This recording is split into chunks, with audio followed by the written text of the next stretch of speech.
जो जा रही है आपकी, जो इसके अंदर जाएगी, जाने के बाद ये गर्म होगा आपका, उसके बाद फिर बैक आएगी।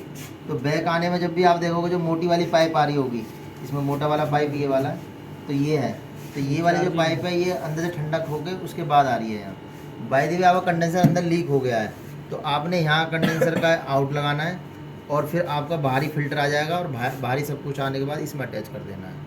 उसमें 4 क्लैंप आते हैं साथ में, आप कहीं भी उसे टाइट कर सकते हो, अलग से लगा सकते हो। लीकेज कंप्रेसर के पास इसमें 4 या 5 लीकेज होती हैं, तो आपको या तो ऑयल लीकेज मिल जाएगा, आपको ऑयल दिख जाएगा जहाँ से लीकेज हो रहा है। लेकिन लीकेज होने से पहले सबसे पहले आपको यहाँ से प्रेशर ज़रूर उड़ाना है। यदि प्रेशर रह गया और आप रिपेयरिंग करने लगे तो क्या है, उसमें ब्लास्ट हो सकता है, प्रेशर का आपके ऊपर आ सकती है, छींटें आ सकती हैं, ठीक है ना। तो कभी भी देखना है तो आपने ये पिन दबा के या इसमें चार्जिंग लाइन लगा के या पिन बाहर निकाल के, एयर बिल्कुल नहीं होनी चाहिए सिस्टम के अंदर। तो आप जब भी लीकेज देखोगे तो तकरीबन 90% लीकेज इस मशीन के अंदर खुद ही दिख जाती है। मान चलो ये टाँका लीकेज दिख रहा है आपको, ये लग रहा है, तो आप नॉर्मली आप इसको लीकेज को रिपेयर कर दो, और रिपेयर करने के बाद आप नॉर्मली इसमें फिर वैक्यूम करो। इसमें कभी भी कंप्रेसर का प्रेशर नहीं डालना, ध्यान रखना। कंप्रेसर से कभी प्रेशर नहीं डालना। यदि डालना है तो आप नाइट्रोजन से डाल सकते हो इसमें, क्योंकि इसके अंदर हवा, जो हमारा एयर वाली हवा यदि चली गई तो अंदर मॉइस्चर चला जाएगा, और कैपिलरी का जो साइज़ है बहुत पतला है अंदर।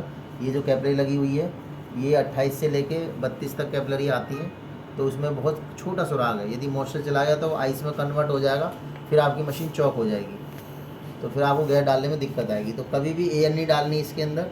यदि आपको लीकेज चेक करना है तो आप नाइट्रोजन से चेक कर सकते हो। बाकी यदि प्रॉपर आप टाँका लगा रहे हो तो लीकेज के चांस बहुत कम होते हैं।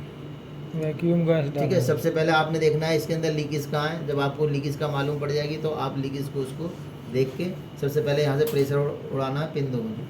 तो ये पिन यहाँ लगाने के बाद आपको ये सारा प्रेशर यहाँ से फिल्टर हो बाहर आए, तो जो भी अंदर थोड़ी मैंने गैस बची है, कुछ भी बचा है, वो सारा निकलना चाहिए। नया, क्योंकि हल्का सा भी यदि इसमें प्रेशर हुआ तो क्या ये टाँका यहाँ से लीक पट्ट जैसी हवा से क्या वो टाँका लगने नहीं देगा, एयर निकलती रहेगी वहाँ से। ठीक है, तो हमेशा टाँका आपने देखना है कि आपने जो भी टाँका लीकेज हो रखा है उसको प्रॉपर टाँका लगाएं। यदि दूसरे टाँके पे भी सके तो आप उस पर भी लगा दो। यदि मान के चलो आप 5 टाँकों इसमें लगाओगे तो एक ही रॉड में लग जाएगा। यदि आपको लग रहे हैं 5 टाँके गले से लग रहे हैं तो आपको रिस्क नहीं लेना है, सारे टाँकों को बढ़िया तरीके से आपको लगाना है। जब टाँके लग जाएंगे तो आप नाइट्रोजन से प्रेशर डाल के इसको चेक कर सकते हो लीकेज को।